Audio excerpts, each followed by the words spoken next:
After nearly a month and over 20 practices, New Orleans Saints training camp has officially come to a close. This is the afternoon wrap right here on NewOrleansSaints.com. I'm Todd Graffagnini.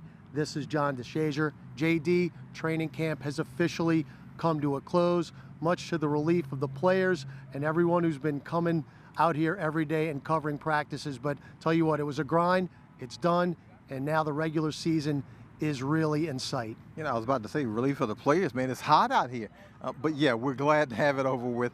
They got everything done that they wanted to get done. And that's the main thing for training camp. It's not as grueling as they used to be when they went to 2-a-days and full pads and full contact, both practices and all those kinds of things. And both got, all the players walked to school uphill in the snow both ways. Those days are gone. These practices are different for every NFL team, and that's the beauty of it. But the Saints have the benefit of practicing out here in this heat, and I think it really calluses them up a little bit, makes them a little bit tougher. They said so themselves, but we're glad this phase of it is over, and now they move on to the next phase. Yeah, and I guess the good news, JD, is there just wasn't a whole lot of drama. It was very businesslike the entire time.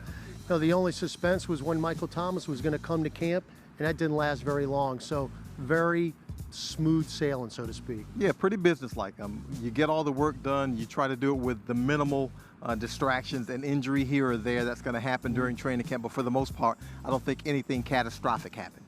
Let's go to the podium and hear the thoughts on the last day of camp. Look, it's been competitive. A little warmer today than yesterday. I thought they handled it pretty well. And there's so much that you need work at.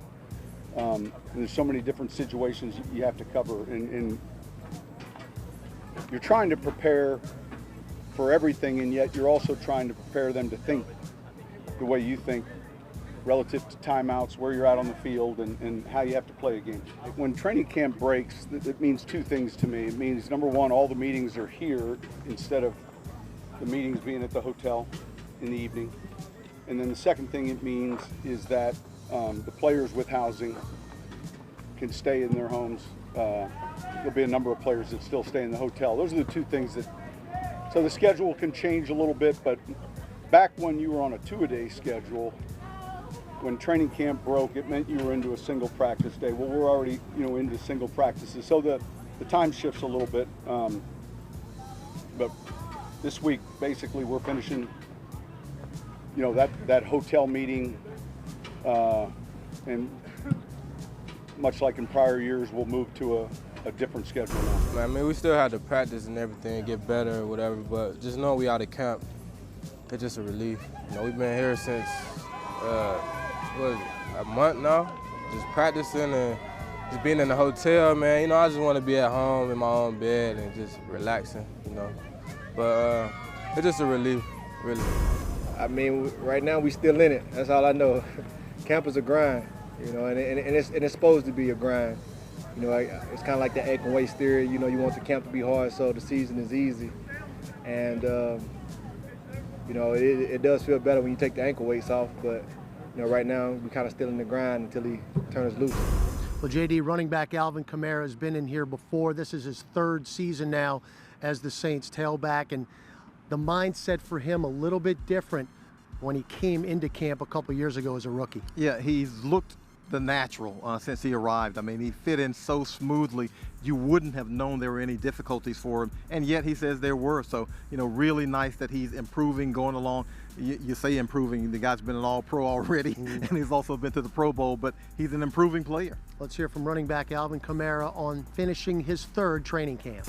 It's cool, we're the New Orleans Saints, so I mean, anytime we can be in New Orleans, I'm happy with it. I've never had training camp anywhere else, being in the NFL, so I'm pretty much like, yeah, that's it. Alvin, having done this a few years now and knowing what to expect, has this gotten easier, the process? As far as training camp? Yeah. Yeah, I mean, I wouldn't say easier, but it's more, I think it's not as much pressure, I would say. I think it's always pressure to get better and, to be back with the guys and want to progress fast, but I wouldn't say it's as nerve-wracking. Like, as your rookie year, you come in camp, you don't know what to expect. It's more of I know what to expect now. It's just now I can really focus on the things I need to do to get better. Well, if you watch practice every day, it is interesting that Alvin Kamara does practice with the wide receivers as far as running routes. So He is in that wide receiver pool. Of course, he was the second leading reception getter for the Saints last year. Let's hear from Alvin Kamara and wide receiver Michael Thomas, their thoughts on each other as wideouts. Sky's the limit for him. Every year he comes in, he's improved, he's made progress. He's always over there. He plays running back, but he's always talking to Coach CJ, RC, asking him questions about receivers. So he's always trying to, enhance his game. And having a young player like that is just automatic sky's the limit because he can get better year in and year out. So we know our responsibility for his team, and that's to move the chains and put points on the board. And we're in it together. So whatever we got to do to make each other, help each other out, we got each other's back. Are there any particular elements of your receiving technique that you picked up from Mike? Yeah, but I don't think I can do them all. He got. I mean, he can run any route on the route tree. He's running them hard, every one. Some of them breaks he be getting into, I don't know how to do that. I can't make my body do that, but I try. But I mean, just watching him, he's explosive. In every route, I mean, every one of his routes starts off, it looks the same. I mean, that's why I think these corners and these safeties have a tough time guarding them, is because you don't know what you're gonna get with them. And I mean, strong hands. One thing that I don't think he gets enough credit for is that he's smart. I mean, he knows coverages. He knows where his soft spots are. He knows. He knows how to. He studies his opponent. He knows what gets to him. He knows how to exploit their weaknesses. So